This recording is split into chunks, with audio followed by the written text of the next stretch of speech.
And welcome back, everyone, to St. Anselm College in New Hampshire. We're here with Democratic presidential candidate Andrew Yang for a live town hall. So back to the questions, of which I get the first one. You and Dave Chappelle, buddies, right? Comedian Dave Chappelle recently endorsed you. He is now performing comedy shows for you in South Carolina. You recently posted a video introducing yourselves as Jackie Chan and Chris Tucker's Rush Hour, right? Yes. Why do you think you guys made a connection? Well, Dave sees what's going on in our country and knows that we need to do better for our families and our communities. He actually texted me right before I came on stage. He's excited about trying to pull the country together, and I'm thrilled that he's part of the Yang Gang. He may be one of the coolest members of the Yang Gang, which is very high praise because there are a lot of cool members, including my wife. You just name drop. I just texted Dave Chappelle. Yeah. Oh yeah, he's been like one of my favorite entertainers for years. So getting to know some of these people and realizing they're even better in person as human beings than they are entertainers is a real privilege. Yeah, and you think it helps with someone like him? Well, you have thousands of people show up and then have him sing your praises. I mean, that can only help, right? Yeah. Yeah. They say people often learn through comedy, right? The truth is often spoken in jest. People learn things through comedy. It's easy. It's more palatable. It goes down easier, right, when someone's not preaching to you. I mean, if you look at people like Trevor Noah and Jon Stewart and John Oliver, I think that comedians are some of our foremost thinkers and educators at this point. And that may or may not be the best thing for the country, but here we are. It's 2020. You have to, you have to use what you have out there in terms of reason and humanity. All right, cool. Let's bring in the audience back in. Emma Goulet is here. She's a student at St. Anselm College, and she is still undecided as well. Hi, Emma. Thank you, and welcome to St. Anselm. One of you should just pretend to be for me. So sorry. Kidding. Totally fine. That's my job, is to take you from undecided to actually supporting me. So, Emma, I'm just kidding. Well, maybe. So voters today are faced with the difficult challenge of discerning truth from political spin. And making matters worse, social media has brought new opportunities to target individuals with carefully crafted messages designed by social scientists to sway their opinion. So what actions would your administration take to ensure that the citizens have access to accurate information about their government in order to make informed decisions? Thank you for this question, Emma. It's crucial. One thing I would do immediately is hold Facebook to the same standard as cable news networks, where they have to actually verify the truth of a political ad on their network.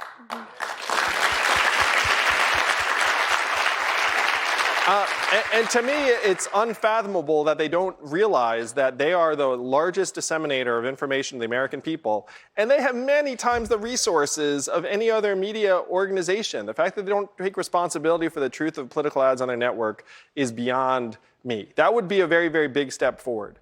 Another thing I would invest in right now, and this is really important for rural communities and places in New Hampshire, is we need to rebuild local journalism in this country.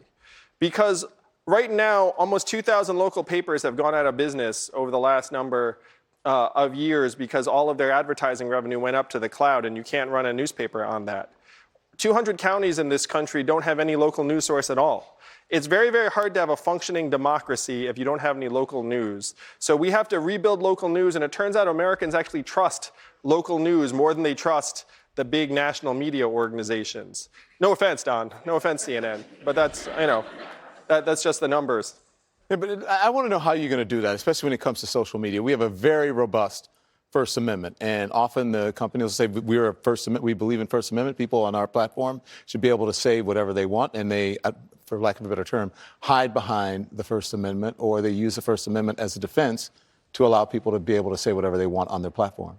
To me, it's such a cop-out, Don. And CNN, which is a network with much lower levels of resource than Facebook, has taken the responsibility and said you can't have a false political ad on our network. So Facebook can solve this problem, and I'm just going to tell it like it is. Do we think that they would be taking this stance if they would make more money by actually double-checking the truth of these ads as opposed to right now just accepting them?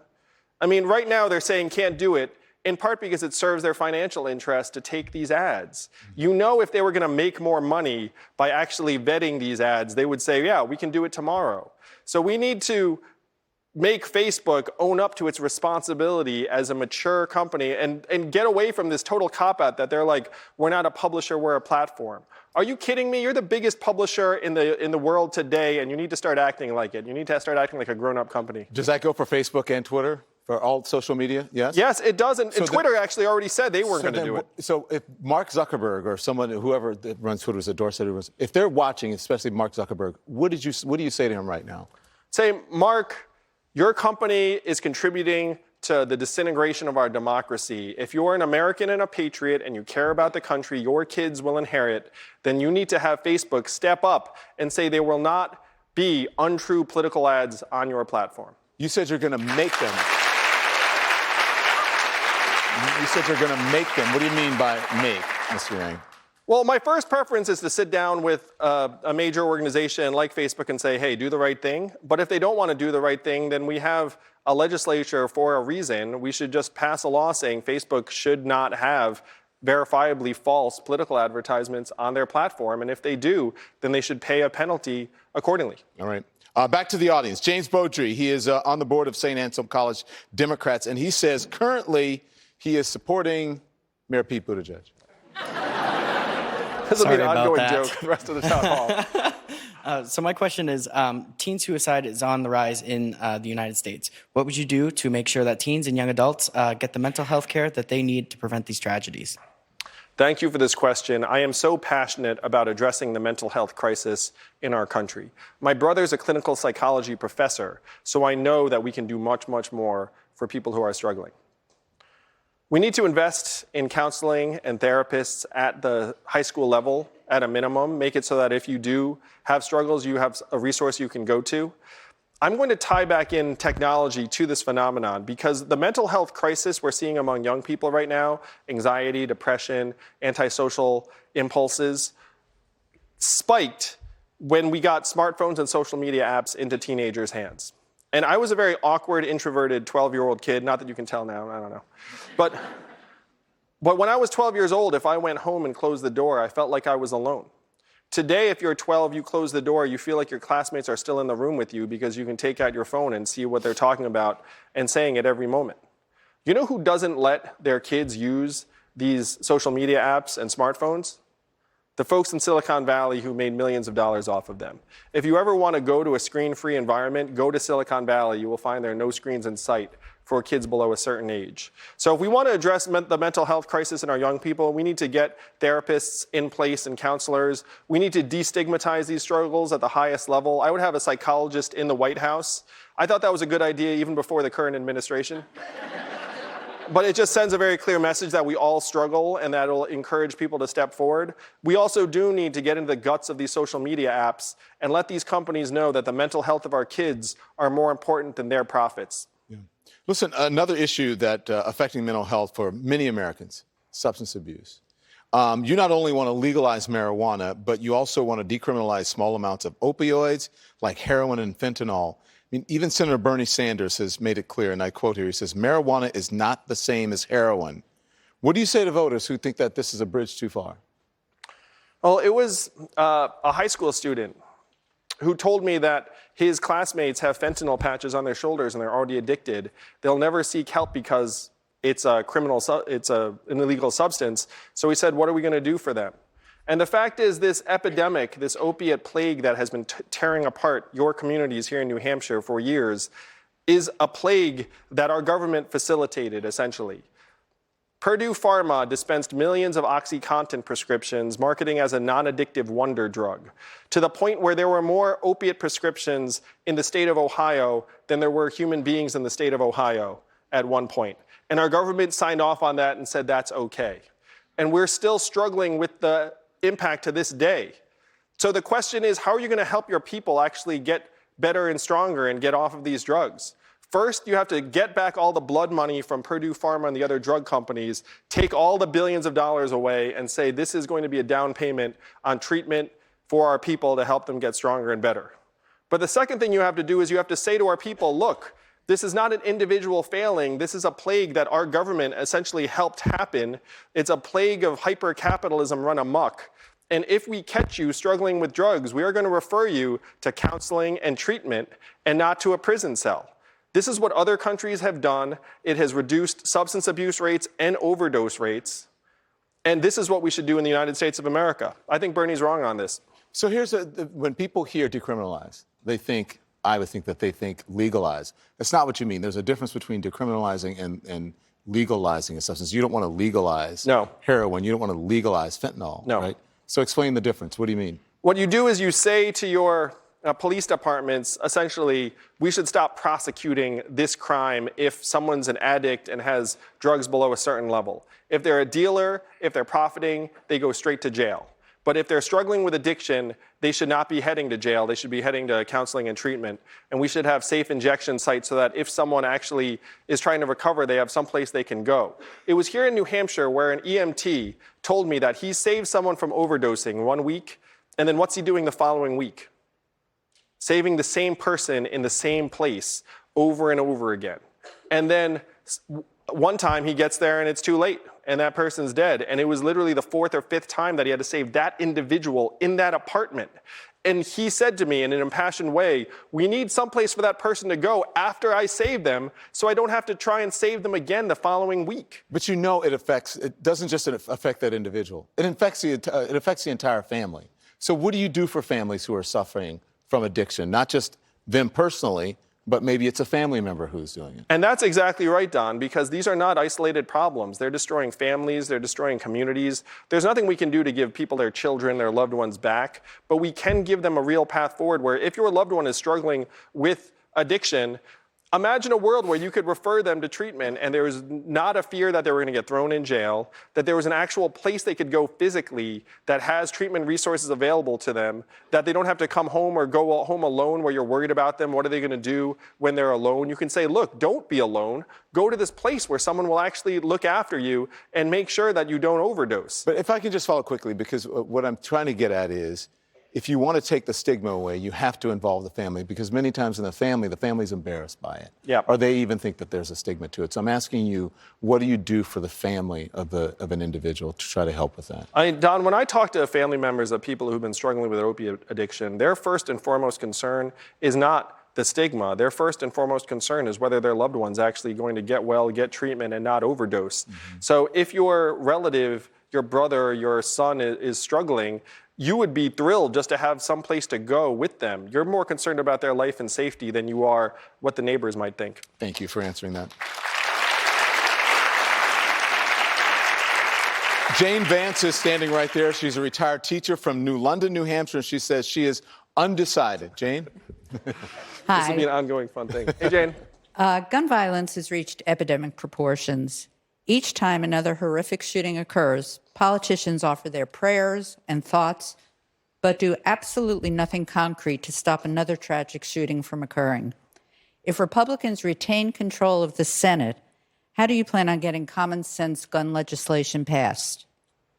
Well, thank you for all you've done for our children over the years, Jane. I've got 2 kids, one in public school, the other one is autistic and in a special needs school, so appreciate everything you've done. Thank you. My younger son's school had active shooter drills a number of weeks ago, and he's 4 years old. And I looked at the studies I could find and tried to find studies that said that active shooter drills make our kids safer, and I could not find any evidence that they do. I then tried to find evidence that the shooter drills make our kids anxious, concerned, stressed out, and confused, and I found a whole stack.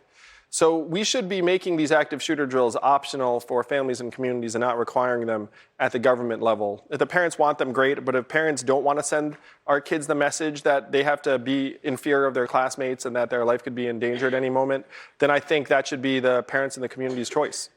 That said, how do we actually get the common sense gun safety laws that the vast majority of Americans agree on passed? And right now the problem is that the NRA has a stranglehold on a certain number of legislators who feel like their seat will be in jeopardy if they decide to go against that lobby. And this is not just the NRA, unfortunately. This is the drug companies, this is the tech companies, this is the fossil fuel companies. So if we're going to pass common sense gun safety laws in this country, we need to actually break the lobbyist stranglehold in our government. And my proposal to do that is to put 100 democracy dollars in the hands of every American around the country that you can give to any candidate or campaign you want each year. Use it or lose it. If we were to do this, we would wash out the lobbyist cash that has overrun our government by a factor of 4 to 1. And then legislators would actually feel free to vote their conscience and what their constituents want. I believe that would help us pass common sense gun safety laws in this country.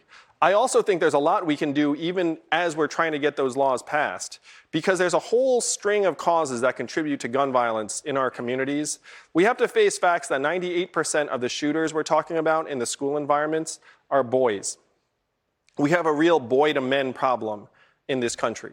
And as the father of an autistic son, I know if you have the wrong boy in the wrong school, very bad things can happen, generally just to that boy and his family, but sometimes something that's external in the community.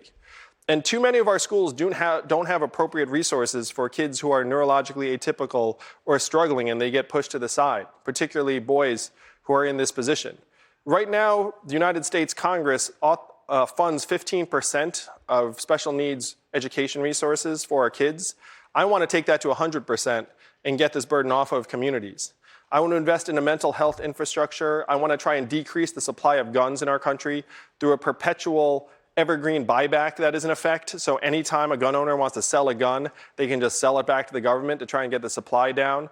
And then I want to offer every gun owner in the country a complimentary personalization upgrade where only they can fire the gun based upon their palm print and the size of their hand. This way, if the gun gets, let's say, taken by their kid, then it's useless because they can't fire it. And if you're a gun owner, you actually kind of like this personalization upgrade because it makes your gun cooler. It's like a James Bond personalization.